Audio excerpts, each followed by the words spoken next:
আম্বা তোমার আমি কইতাছি তুমি ওরে এই জায়গা থেকে যাইতে কও, নালে তুমি আমার মরা মুখ দেখবা আম্বা। হ্যালো বন্ধুরা, দেখতে দেখতে গরিব ঘরের রাজপুত্র নাটকের 36 নম্বর পর্বটি কিন্তু চলে আসছে। যারা যারা এখনো এই গরিব ঘরের রাজপুত্র নাটকের 36 নম্বর পর্বটি দেখেন নাই, তারা তাড়াতাড়ি করে কারোহিম ইউটিউব চ্যানেলে গিয়ে নাটকটি দেখে আসেন, খুবই ভালো লাগবে আপনাদের। নাটকটি দেখে আসার পর কার কাছে কিরকম লাগছে সবাই আমাকে এসে কমেন্টে বলে যাবেন।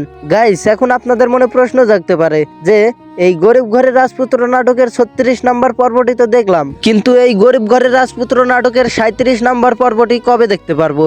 চিন্তার কোনো কারণ নাই গাইস, কারণ আমি আজকে আপনাদের জানিয়ে দেব এই গরিব ঘরের রাজপুত্র নাটকের 37 নম্বর পর্বটি কবে এবং কখন আপলোড করা হবে। তার আগে গাইস, আপনারা যদি এখনো এই চ্যানেলের নতুন হয়ে থাকেন তাহলে অবশ্যই চ্যানেলটিকে সাবস্ক্রাইব করে রাখুন, কারণ গরিব ঘরের রাজপুত্র এই নাটকের যতগুলা পর্ব বের করা হবে সবগুলা পর্বের আপডেট কিন্তু সবার আগে আমিই দিয়ে থাকবো।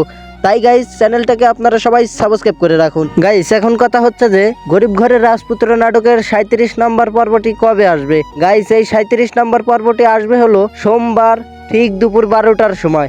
হ্যাঁ গাইস, সোমবার ঠিক দুপুর 12টার সময় কারোহিম ইউটিউব চ্যানেলে নাটকটি আপলোড করা হবে। গাইস, এখন যদি আপনারা চান এই নাটকটি আসার সাথে সাথে দেখতে, তাহলে অবশ্যই আমাদের এই চ্যানেলটাকে সাবস্ক্রাইব করতে হবে, কারণ গরিব ঘরের রাজপুত্র নাটকের 37 নম্বর পর্বটি যখনই কারোহিম ইউটিউব চ্যানেলে আপলোড করা হবে সাথে সাথে আমাদের এই চ্যানেলের কমিউনিটিতে পোস্ট করে জানিয়ে দেওয়া হবে আপনাদের। তাই গাইস, চ্যানেলটিকে আপনারা সবাই সাবস্ক্রাইব করে রাখুন। তো গাইস, আজকের মতো ভিডিওটা এ পর্যন্তই। আর হ্যাঁ, ভিডিওটি কার কাছে কিরকম লাগছে সবাই কমেন্টে এসে বলে যাবেন। তো গাইস, দেখা হচ্ছে পরবর্তী কোনো ভিডিওতে। এতক্ষণ সাথে থাকার জন্য আপনাদেরকে অসংখ্য ধন্যবাদ।